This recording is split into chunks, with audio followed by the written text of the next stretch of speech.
All right, guys. I would say let's just go ahead and get started because we have limited time. First, welcome everybody to another Remedy Discord event. Today, I am here with a glider contributor, one of the top glider contributor submitters so far in the contest. His name is Pangolin, a security researcher from the UK. Pangolin, do you want to say hello? Hi everyone, how you doing? Pangolin has been writing queries for a couple months now, I think. Yeah, And so I think it'd be a really good idea to just sit down and talk to him a little bit and ask him some questions that I think would be helpful for everybody in the community. Um, Pangolin, I guess like the first question is you're a security researcher. So what's your background? yes, Um, my background. So, to be honest, I started off in my career, a long career it's been, and switched over to security. But I started off in data, so data analytics, statistics, looking at forecasting and building propensity models and stuff like that, just for customers and debt and whatever else, churn, etc. And then I don't know how, but I kind of remembered that I was into hacking when I was younger. I think I must have come across something, and back then, which is quite a long way away. Back then, it was Trojan horses and stuff that you could peek through people's webcams, which weren't very good, and open up their CD drawers and stuff like that. And then years down the line, I'd forgotten about it, and then it came up, and I was like, hold on, I'm actually interested in this again. So I started to look at ethical hacking on the Web2 space, and I did a course for about 12 months. It was just I think it's Udemy. I think it's a Udemy course. It cost me like $20. mhm, And I completed that. And then after that, I was like, okay, I want to do cybersecurity. So in the business that I currently work in, I've been there for over a decade.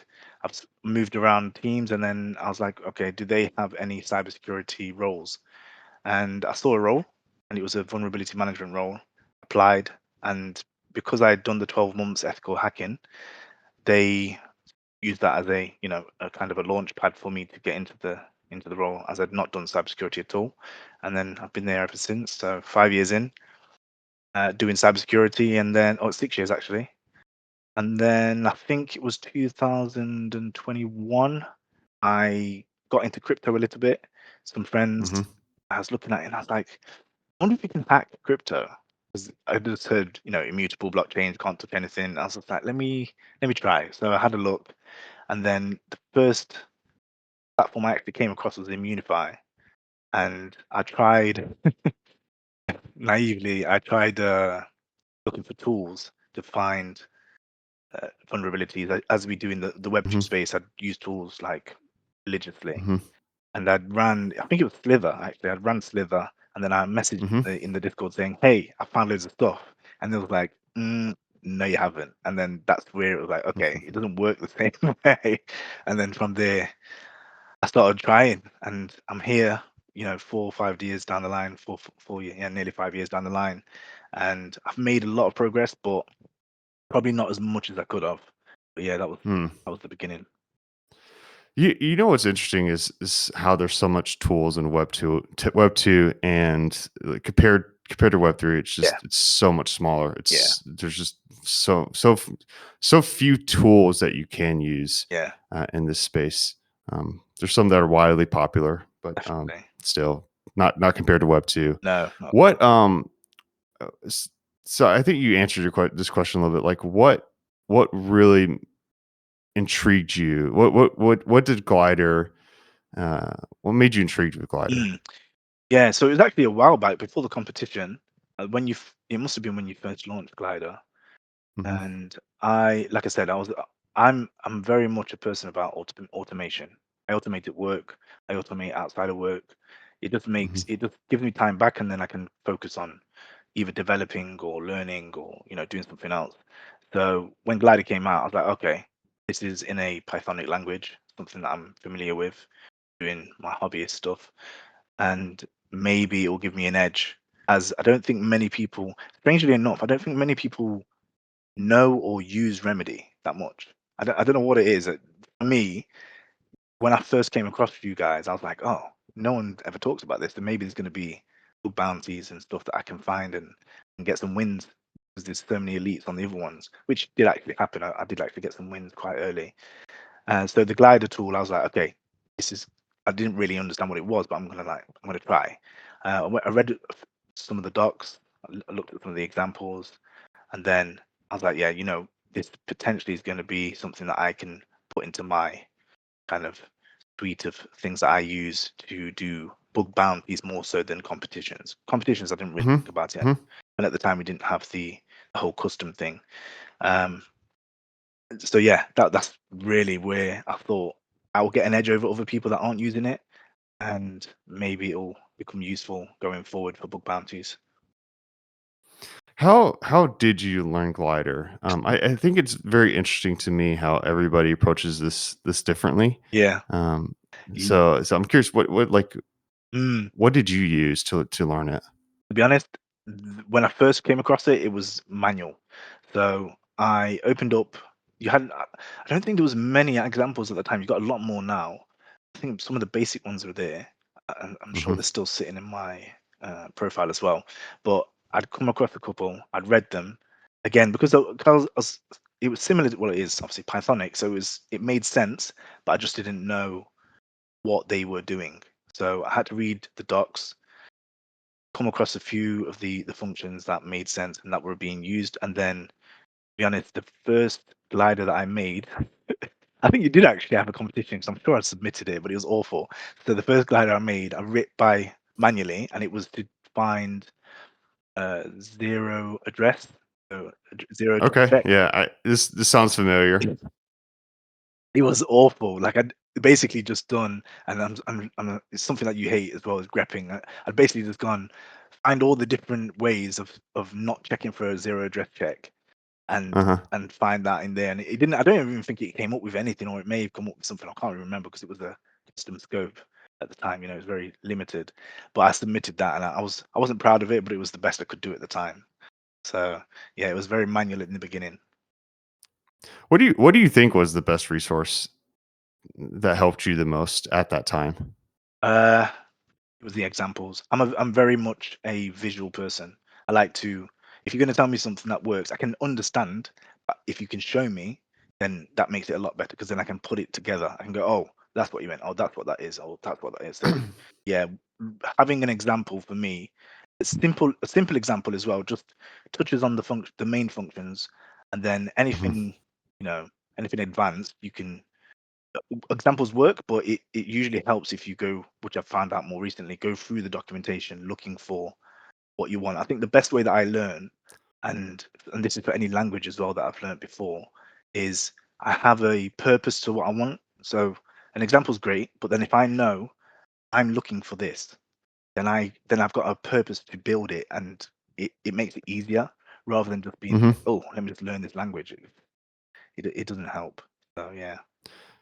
Yeah. So I guess if anybody's listening to this now or in the future is maybe not super familiar with or just want to look at glider examples, we have some in the glider IDE.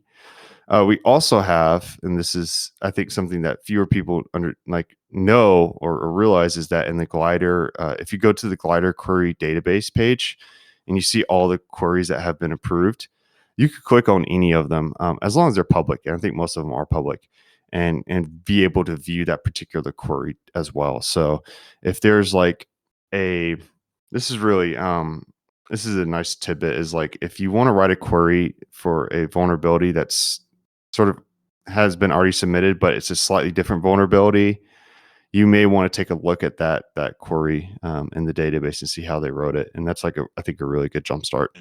So it's just using like previous examples to help build onto something you want to do right. Definitely. I I'm always intrigued by this answer that people give me. Okay, if you're starting out with a glider query, where do you start? Like, what's the first thing you're going to think about? Maybe not all the steps, but just Mm. like at least certainly the first step. I guess it's the So what I've been trying to implement is if I've got a vulnerability, some of them I will collect from Solodit, some of them I'll collect from Mhm, postmortems. The bunny one example that came up, and I was looking at that. mhm, I can understand what I'm reading, but trying to translate that into a glider is where the difficulty comes. So I will look at breaking it down into parts. Those parts won't tell me what functions I need to use, but it will kind of go, mhm, these are the main parts of the vulnerability. This is what you should be looking for. I'll use AI for it just as a summary. So it'll summarize mhm, the report or whatever, just to put it into words, but then break it down into sections and go, this is what you need to do first. This is what you need to do next.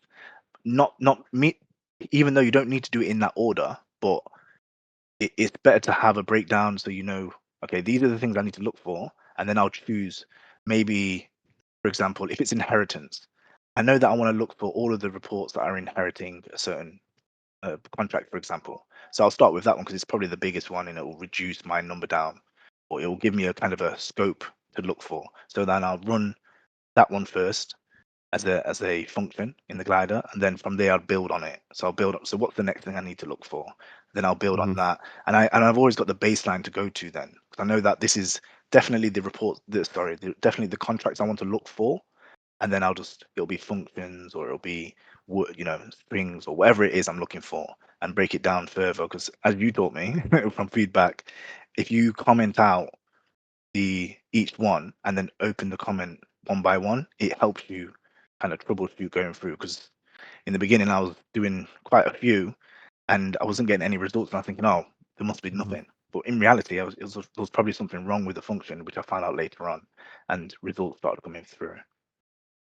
Yeah, that's a really good debugging trick. One thing too I've learned is that sometimes when you have a very complex, like I think I certainly did this when I first started. Like I would write a query that was very complex, Mm, that looked for every particular little detail, and that I mean that's good. Like I'm not discounting that or nor telling people you shouldn't do that. But what I found is that when the query becomes more and more complex, I think you get so bogged down in the query itself, yeah, and you lose track of like the ultimate goal, which is uh, either find bug bounties or submit a query. I'll go ahead and say like for any query that's submitted, you don't have to write a end to end. I don't actually expect people to write. It's nice, but I shouldn't expect people to write a end to end query. What I mean by that is like I don't expect a 100% true positive rate. If you could write a query that gives clues in on a bug, I think that's probably equally as valid, as long as the true positive rate is pretty decent. I'm okay with that. yeah, So I think like it's cool to get really like bogged down in nitty gritty details, but it's also sometimes painful a little bit. very. I- Very.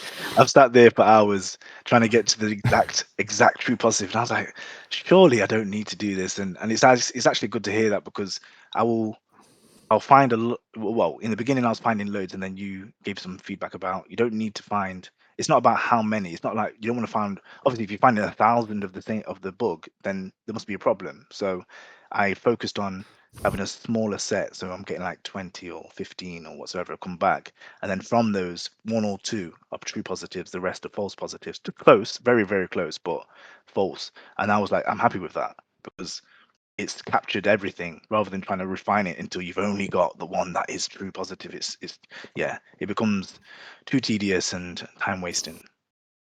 yeah, it's brutal. It's very brutal, and it's also more. Just like I guess I'll also tie this into an announcement. I think some of you guys are familiar with custom scope.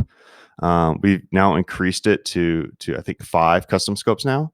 So if you guys want to use custom scope for your queries, I suggest you go check that out. You could create up to 5 now, which I know that's a feature a lot of people want. But when you're running queries against chain, it takes minutes. So you're just sitting there just waiting for the thing to finish, or you're going to work on you're going to do context switching to work on another query.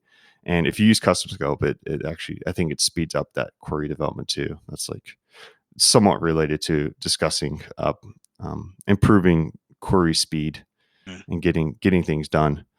Um, so like if is okay, okay, I have an interesting question for you.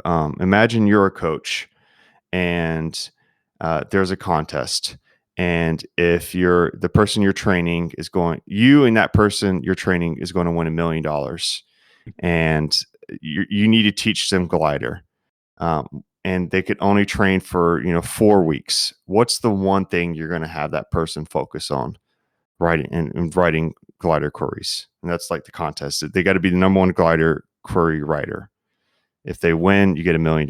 What are you teaching that person? Usually, probably the approach that I took with my son.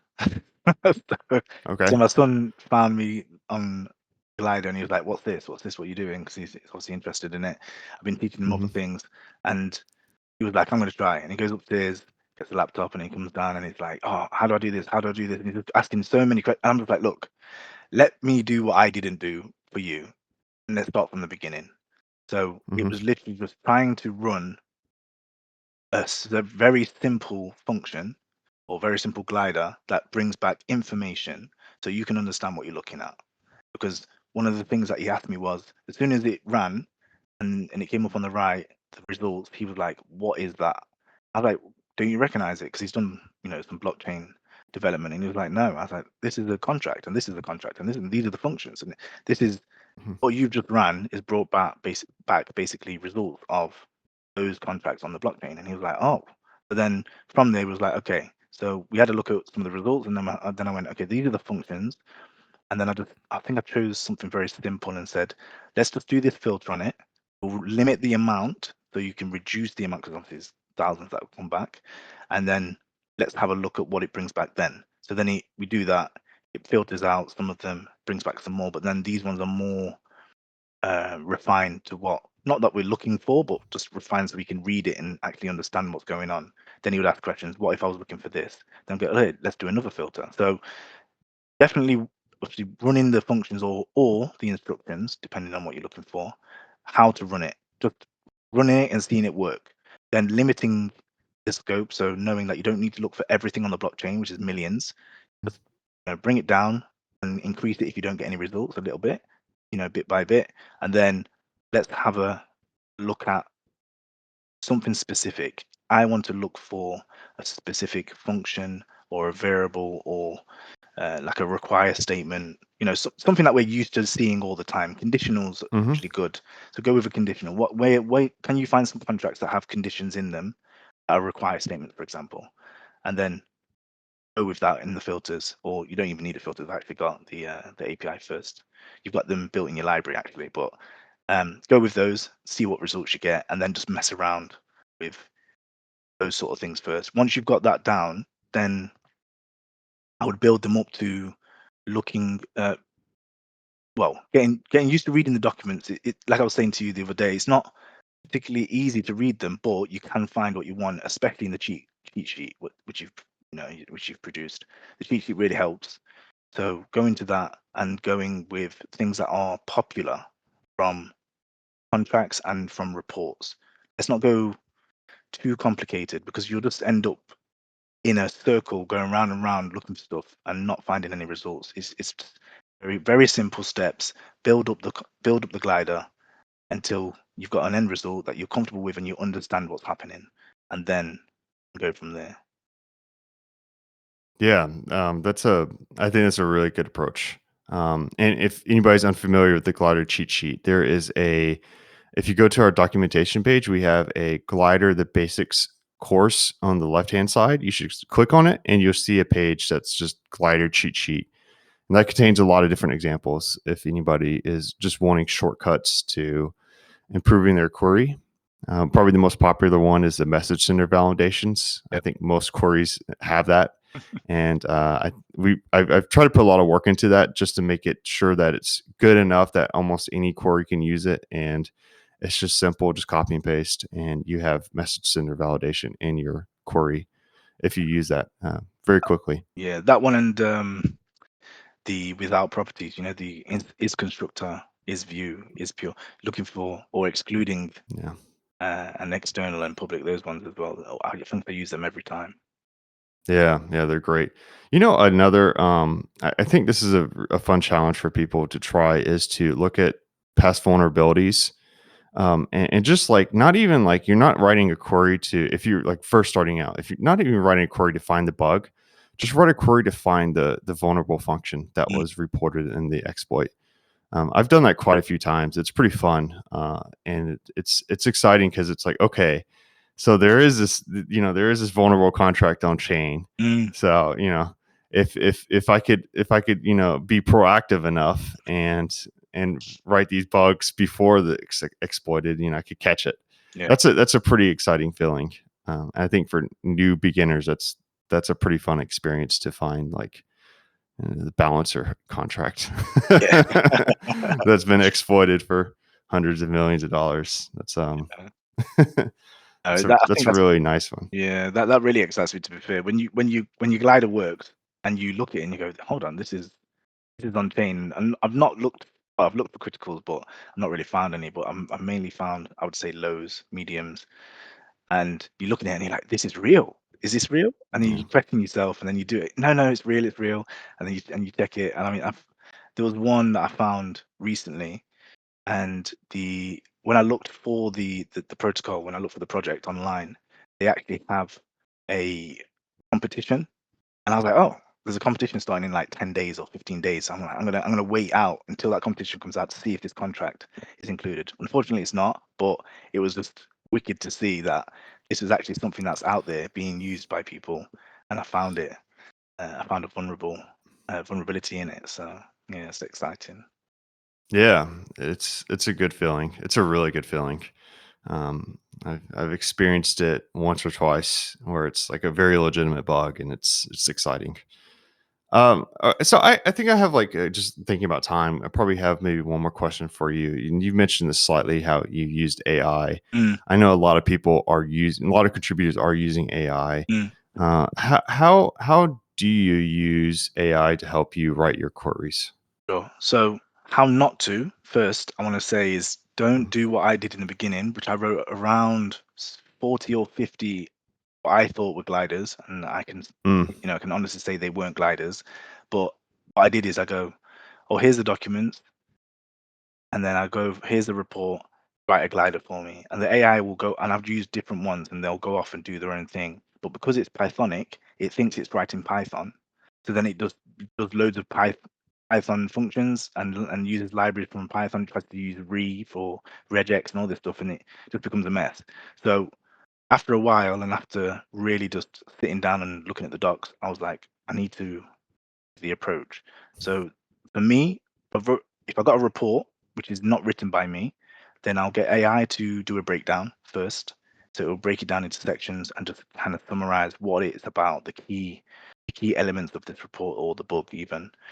Then from mm, there, I have ran quite a few now, so I think the AI context is probably used to what I'm doing and the structure of how I do a glider. But I will then I will use one piece of that uh, breakdown, put it into my AI and say, I want to write a glider for this specific part of the report. This is the documentation, this is the cheat sheet, and this is my existing glider that I've written manually that works. This is the this is the structure I want you to follow. So then it will follow that structure, and then it will make the first function. Then I'll take that over to glider and I'll mess around with it. Usually it works the first time because it's only the first function. And then if there's any changes, I will notice there's something wrong. And this I guess this comes over time because it's doing things that are, for example, heavily grepping. And I'll go, I mhm. don't, or it will make a function to do something that already exists in the glider library. So I'm like, oh well, you don't need to do that. We've got this, and I'll find it myself, or I'll point it to it, and then it will change it. And then from there, I'll build up. So I'll go, okay, that one works. Let's move to the next function for this glider, and I'll do it that way. Just do it in parts. AI is really good because it will help you do it quickly, but it can just go off on its own. Yeah, it's a problem I see in some contributions for sure. I don't have. I wish I could tell people there's like a really good solution to this, but Mm, I think it's just being more conscious of the glider API library Yep. and knowing when to like you look at something that's grepping for if a function, like one of the most popular ones is, does a function call this other function? Yeah. And there's a glider API library for that thing that it can handle that, but almost every time it's grepped. And if you like read the documentation just enough, or at least get like the high level stuff, you could find that and just swap it out. And I think that's going to help you write a long term good quality query Yeah. for that. I think this is actually we ran out of time. So I first want to say much. Oh, by the way, there was a thing I misspoke on. Unfortunately, we still have custom scope limited to one. Apologies about that, but we are working to get that increased on the researcher side level. So that was a mistake on my part. But that said, Pangolin, I really appreciate you spending some time and just talking to us about Glider, your No experience with problem. it. I hope everybody here has got some tips for it. If you guys have questions, just ask in any of the channels, and we'll respond to it. Pangolin, where can we find you? Any social media that you want people to follow? Yeah, definitely. So I think of some of the names I can see that joined, and I think they're already following me as well. But I am here in the Discord. I'm in quite a few servers. I looked at my list the other day and it's too big. So Pangolin as spelled on screen, and then the same on X as well. So you can find me on there. Just follow. I do apologize if I don't follow straight away. I don't spend a lot of time on X anymore, so I will follow when I find your request. But yeah, hit me up. Oh, that's fair. Absolutely. Thanks, guys. I really appreciate it. This is recorded, obviously, and it will be on YouTube in the next couple of days. So if you guys want to share it with your friends, please do. I think this is a really good talk, a very, very good talk for people who are just starting out with Glider and want to learn how to efficiently go from zero to hero. As a cliche and lame as that is, I think this talk is going to help a lot of people. So, Wicked. thanks, Pangolin. No problem. Thanks, everybody.